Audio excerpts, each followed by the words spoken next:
शिवानी सिंह जी को। चलिए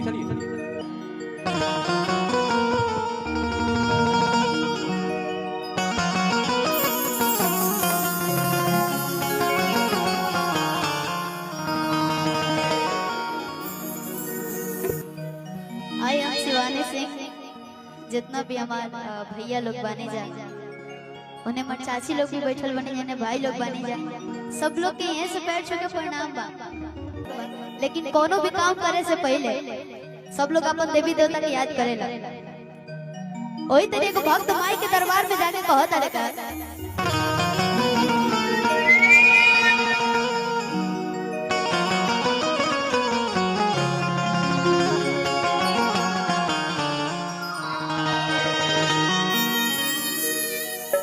हो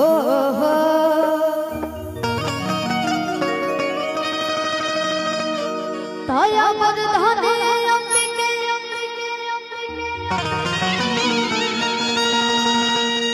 जगदंबिके भवानी त्रिलोचनी विमोचनी आदि शक्ति कल्याणी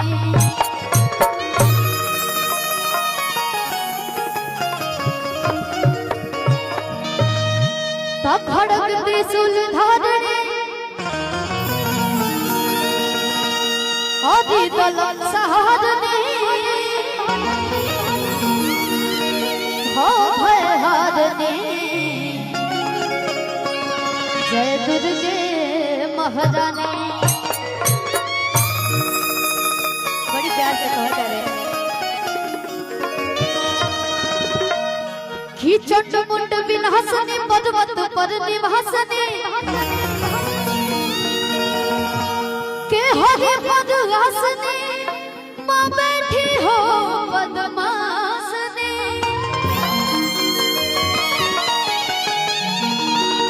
भक्त की उपासनी भय भय के प्रकाशनी शिवानी की भर दे झोली हे मैया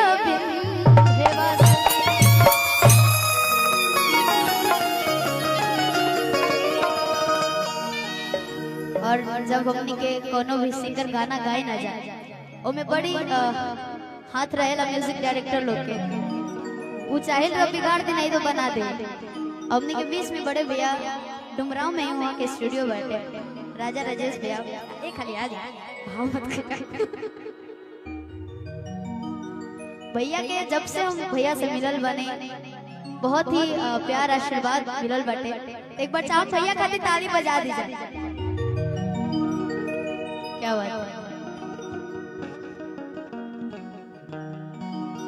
हाँ ठीक ठीक ठीक कहत है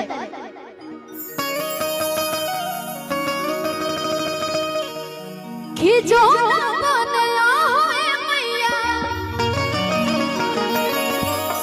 आज सिद्धियों ना डोले हो कितना ही बनवा कि मैया मोरे आज तो बने बस रवा हो कितना ही रे बनवाना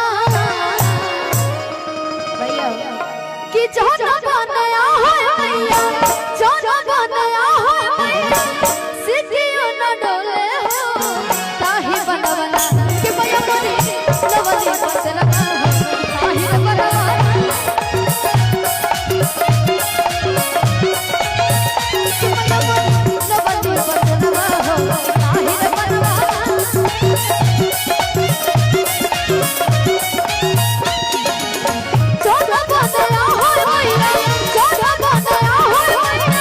सिद्धियों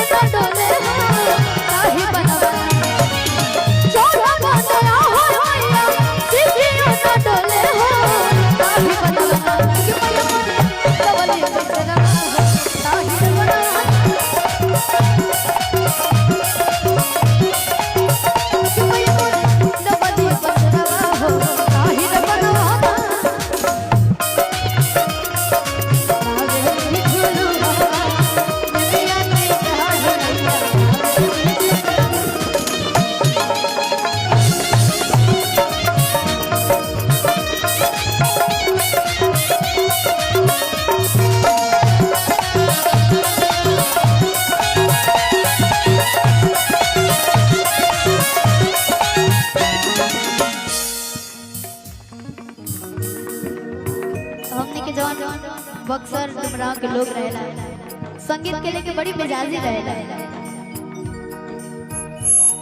और कहता है आज लाल और हौलवा माई के लाल रंग चुनरिया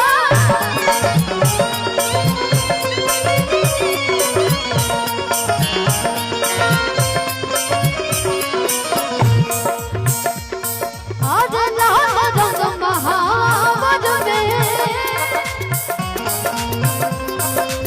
लगली चुनरिया